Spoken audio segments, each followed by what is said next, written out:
Your phone is silent, but part of you is listening to it, waiting for a sound that has not happened.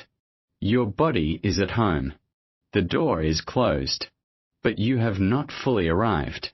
Some part of you is still on duty, waiting for a message, a call, a vibration, something that needs you again. The phone may remain silent, but silence no longer means absence. It means nothing has arrived yet. So your attention stays nearby, listening to a machine that has made no sound. That is strange. You are resting, but you are also waiting to be interrupted. You place the phone on the table, then look at it. The screen is dark. Still, it feels awake. It contains your work, your family, your friends, your plans, other people's problems, and the possibility of disappointing them, all inside one small rectangle. You do not need to touch it. Its presence is enough, because being reachable is not the same as being contacted. It means contact could happen at any moment. The event has not arrived, but your mind has left the door open. For much of human history, distance had weight. If someone was far away, they were far away. Their voice could not cross the night. Their question could not enter your room. Their problem could not vibrate beside your body. Communication had physical edges. A person had to approach, call out, wait, or return later. Sometimes, you simply could not be reached. Not because you refused, because the world ended somewhere. A path, a wall, darkness, distance. Then the edges disappeared. Distance became almost weightless. Someone can reach you from another room, another city, another country, another part of your life, all through the same sound. Your phone does not care where the demand came from. Work and love use the same screen. Urgency and boredom use the same vibration. A crisis and a photograph enter through the same door. Your body receives only the signal. Something has arrived. Look, judge, respond. The interruption may last 1 second, but it can occupy the next hour. You read one sentence, then carry it through the evening. The sender disappears. The sentence stays. Your body sits on the sofa.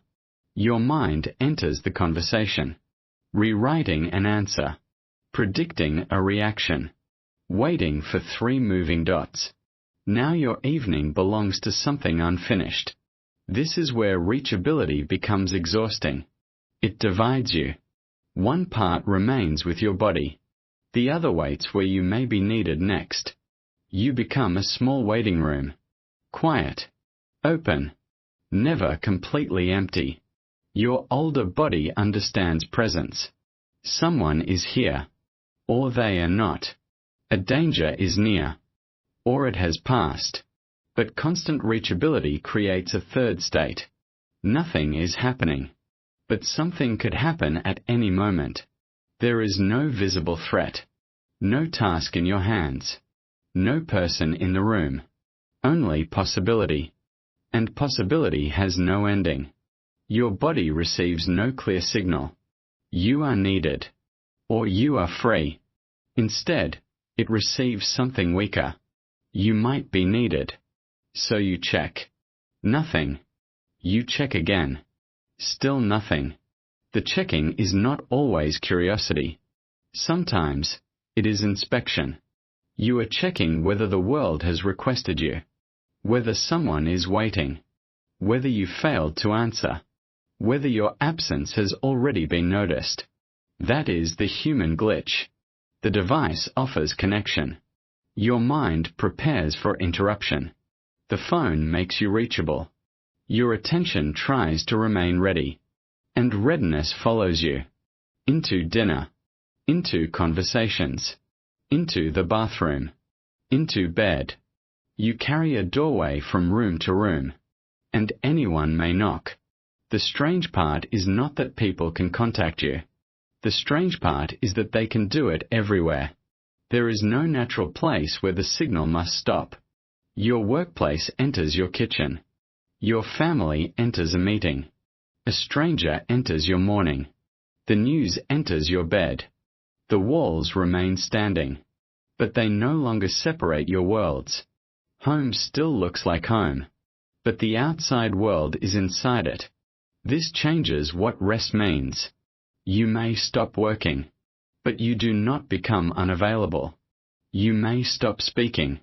But the conversation remains open. You may turn off the screen. But you know it can light up again. So rest becomes conditional. You can relax. Unless someone needs you. You can focus. Unless something arrives. You can sleep.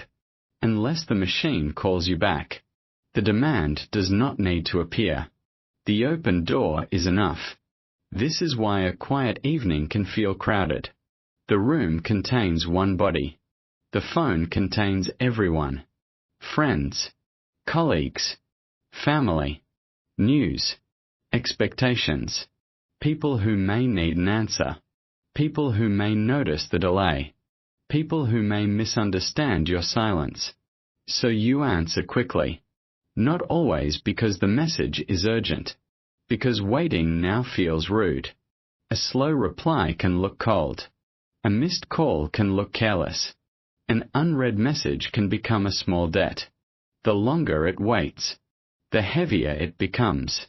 Your attention becomes a service. Other people may request it.